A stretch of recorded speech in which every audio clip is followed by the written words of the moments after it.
Do you ever feel that you've been handed a raw deal, that a situation is really unfair, and you have to choose between two or more bad choices and just none of them are good? Well, I get asked this question a lot because I specialize in helping people with business and marriage, and the reality is that sometimes the universe is not fair, especially business and marriage. And oftentimes we have to choose between two or three choices, however many, and none of them seem good. Unfortunately, this is the essence of being a grown up. You need to decide what do you have to gain and lose with each choice. Now, I'm a strongly principled guy, and this has been very painful for me because I've learned that sometimes defending those principles comes at a much higher cost to myself and sometimes even the people that I care about, the people that I love, then it's worth it to defend them. And that is very conflicting to me. But I've had to recognize that sometimes that actually is the case. Now, let me give you an example.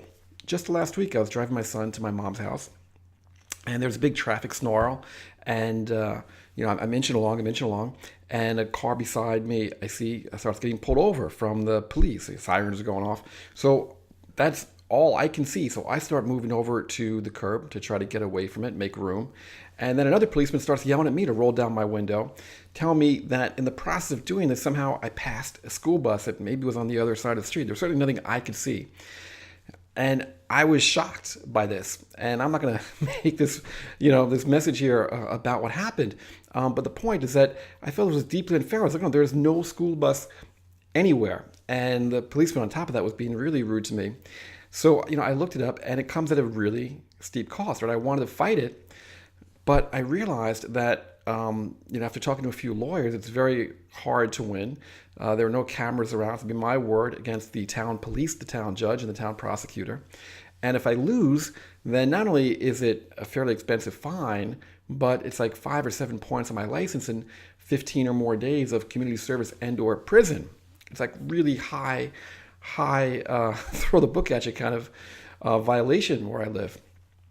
So I had to make a really, really hard decision, and I was weighing the pros and cons, and ultimately I decided to get a lawyer and to take a plea bargain to just a moving violation, which eats away at me because I know that I was right, but I have no way of proving it. And if I fight it, then I have no way to prove that I'm right. Then if I lose, I wind up with much, much, much, much steeper fine and cost to myself and my family.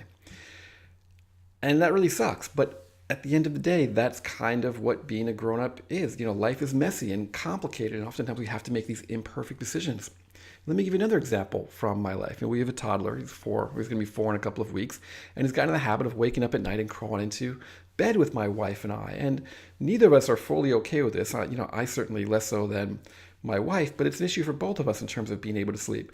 But she already has sleep problems, and she does not want to go through the dramatics that will ensue from really putting up a baby gate and fighting him on this, because then she feels she's not going to get any sleep.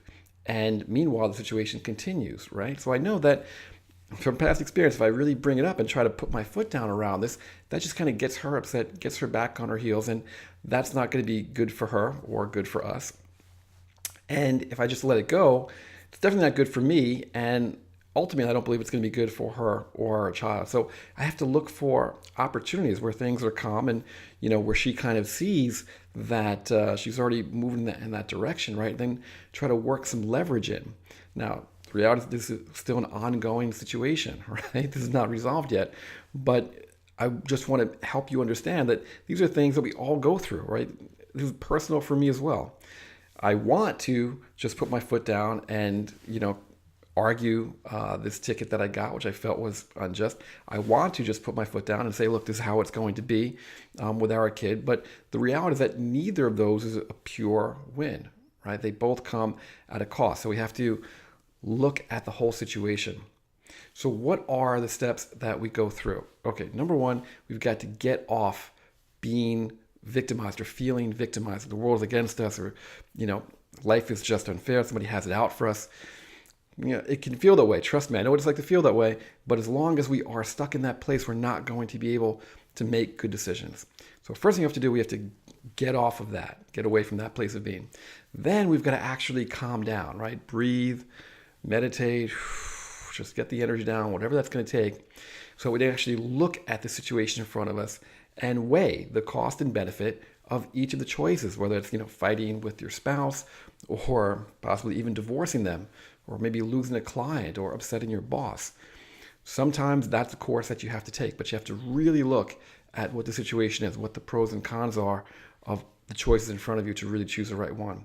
And then finally, you have to actually choose the course of action. Don't let the universe push you into one.